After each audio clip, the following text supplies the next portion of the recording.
Dengan Riza di sini, ketemu lagi di kuliah kita pengantar ekonomi mikro kuliah ke-12 mengenai penentuan upah di pasar tenaga kerja.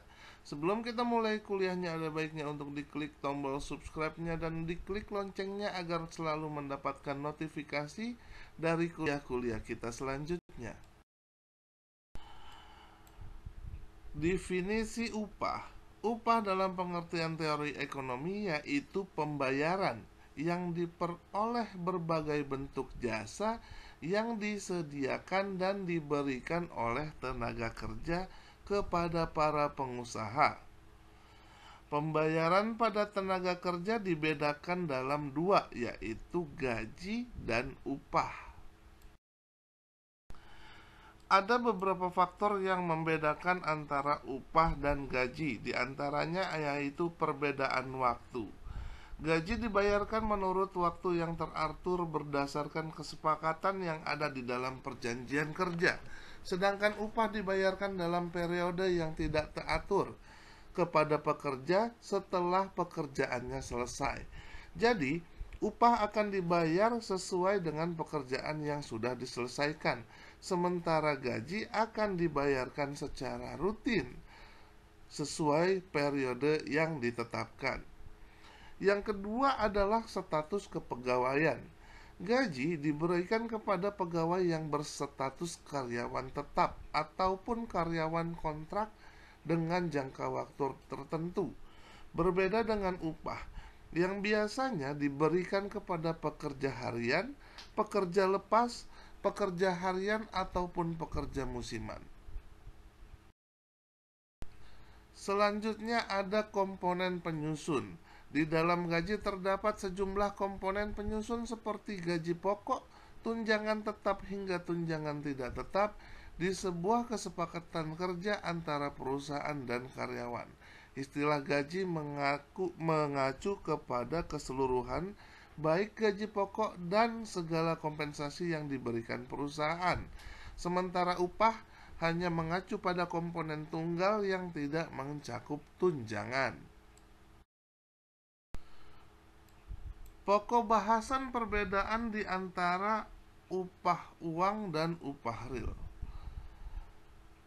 Yang pertama, peranan produktivitas di dalam menentukan upah real dan faktor-faktor yang menentukan produktivitas. Yang kedua, ada penentuan tingkat upah di dalam berbagai bentuk pasar tenaga kerja. Dan yang ketiga, ada faktor-faktor yang menyebabkan terdapatnya perbedaan upah di antara berbagai golongan tenaga kerja. Upah uang adalah jumlah uang yang diterima para pekerja dari para pengusaha sebagai pembayaran ke atas tenaga mental atau fisik para pekerja yang digunakan dalam proses produksi. Sementara upah real adalah tingkat upah pekerja yang diukur dari sudut kemampuan upah tersebut membeli barang-barang dan jasa-jasa yang diperlukan untuk memenuhi kebutuhan para pekerja. Hubungan antara produktivitas dan upah. Upah real yang diterima tenaga kerja terutama tergantung pada produktivitas dan tenaga kerja tersebut.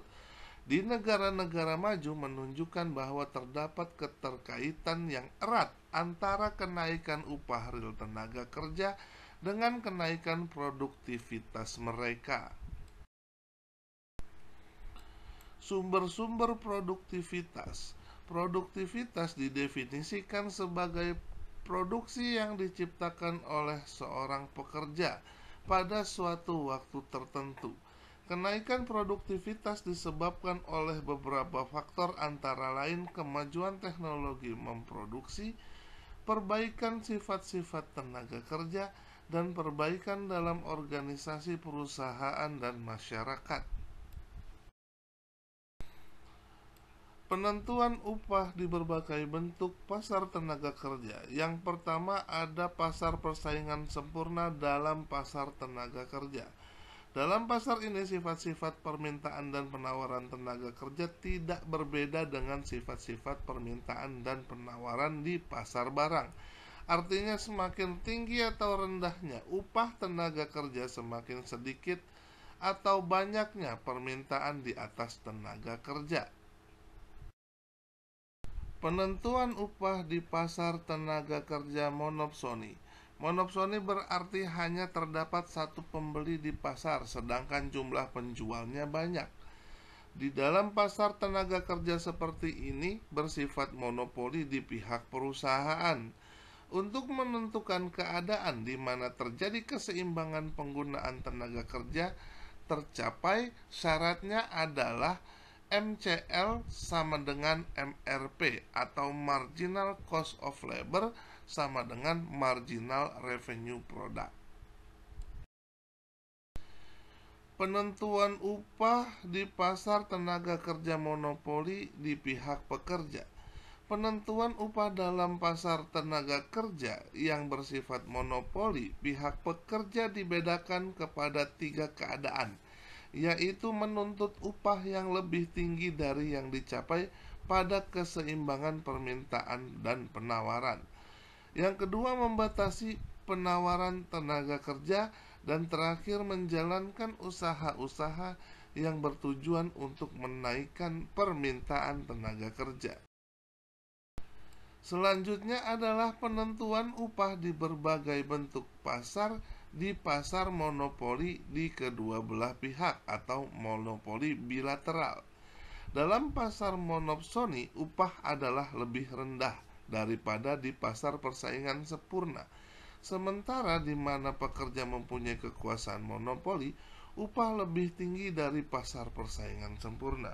Maka dalam persaingan pasar monopoli bilateral, yaitu di dalam pasar tenaga kerja, di mana tenaga kerja bersatu dalam satu serikat buruh, dan di dalam pasar tenaga kerja di mana hanya terdapat satu perusahaan saja yang menggunakan tenaga kerja, penentuan upahnya adalah berdasarkan perlindungan atau perundingan dari kedua belah pihak.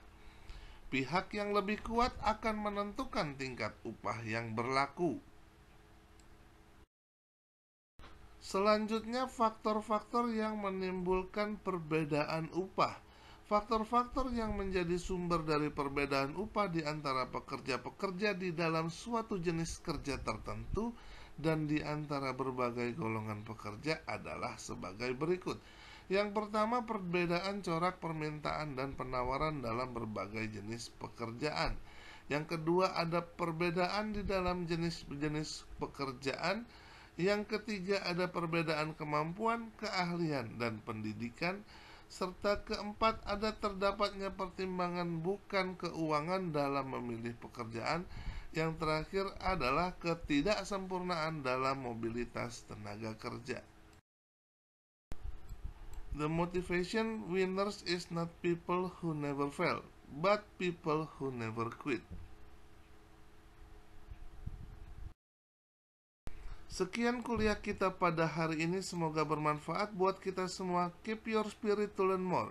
Please like, share, and comment, dan jangan lupa untuk diklik tombol subscribe-nya dan diklik loncengnya agar selalu mendapatkan notifikasi dari kuliah-kuliah kita selanjutnya.